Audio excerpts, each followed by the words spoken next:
साथियों, आज मन बहुत उदास और उद्वेलित है। पालघर के बाद अब यूपी के बुलंदशहर में भी 2 साधुओं की निर्मम हत्या कर दी गई।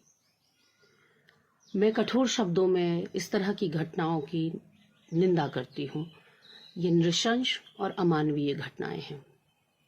लेकिन समझ में ये नहीं आता कि सवालों के घेरे में हमेशा सोनिया गांधी और राहुल गांधी क्यों रहते हैं। मेरे ख्याल से हमारे देश की सत्ता तो भाजपा के हाथ में है। पालघर के 2 साधुओं की जब हत्या हुई थी, उस वक्त का कोई मोदी जी का, शाह जी का, राजनाथ सिंह जी का या निर्मला सीतारमण जी का बयान भी तो कोई मुझे दिखाए।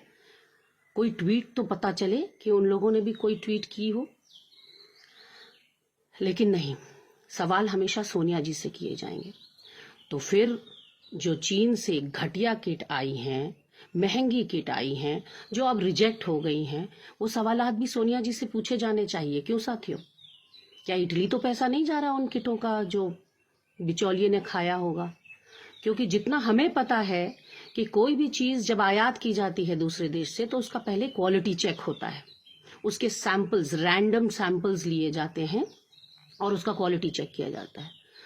तो सत्ता में आप हैं, तो जवाब कौन देगा? हम तो पूछेंगे और सवाल तो उठेंगे कि ये किट घटिया क्यों आई, इस देश की जनता के साथ क्यों ये भद्दा मजाक किया गया, और क्यों आपके अधिकारियों ने चेक नहीं किया, क्वालिटी को चेक नहीं किया, और इस तरह से महंगी, घटिया और जो रिजेक्ट करनी पड़ी हो ऐसी किट इस देश के अंदर लाई गई। मध्य प्रदेश में 10 किलो आटे के थैले में 7 किलो आटा दिया जा रहा है।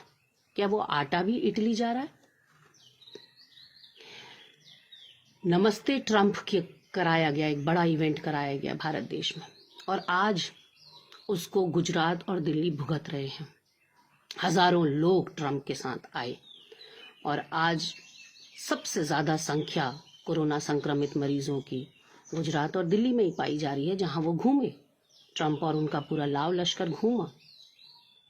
एक चौंकाने वाली बात आप लोगों को बताऊं दोस्तों, 16 फरवरी को राहुल जी ने संसद में ये सवाल उठाया था, पूछा था निर्मला सीतारमण और अनुराग ठाकुर जी से कि क्या मेहुल चौकसी और 50 अन्य विलफुल डिफॉल्टर्स का पैसा माफ कर दिया गया है, तो उन्होंने जानकारी देने से इनकार कर दिया। पर यह शुभ कार्य किया है आरबीआई के केंद्रीय जन सूचना अधिकारी अभय कुमार ने, और उन्होंने इस बात को आरटीआई के हवाले से स्वीकार किया है कि हाँ, मेहुल चौकसी और 50 अन्य डिफॉल्टर्स का 68,607 करोड़ हमारी सरकार ने माफ कर दिया है।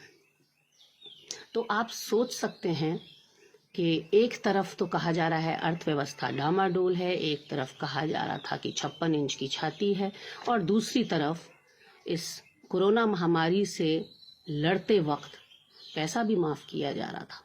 ये सब कुछ साथ साथ चल रहा था। मध्य प्रदेश में सरकार की उठापटक, नमस्ते ट्रंप, और ये मेहुल चौकसी का और 50 डिफॉल्टर्स का पैसा माफ किया जाना, सब कुछ साथ में चल रहा था। माना कि हम 137 करोड़ की जनसंख्या हैं, एक भारी जनसंख्या वाले देश हैं, लेकिन मोदी जी, हमारी जानें इतनी सस्ती भी नहीं है। आपने अचानक रात के 8 बजे आकर तुगलकी फरमान सुना दिया लॉकडाउन का। ये भी नहीं सोचा कि जो मजदूर इस वक्त सड़क पर है वो सड़क पर ही रह जाएगा। उसको घर वापसी का 24 घंटा आपने नहीं दिया। कम से कम भेड़ बकरियों की तरह तो जनता को ट्रीट करना बंद करें आप।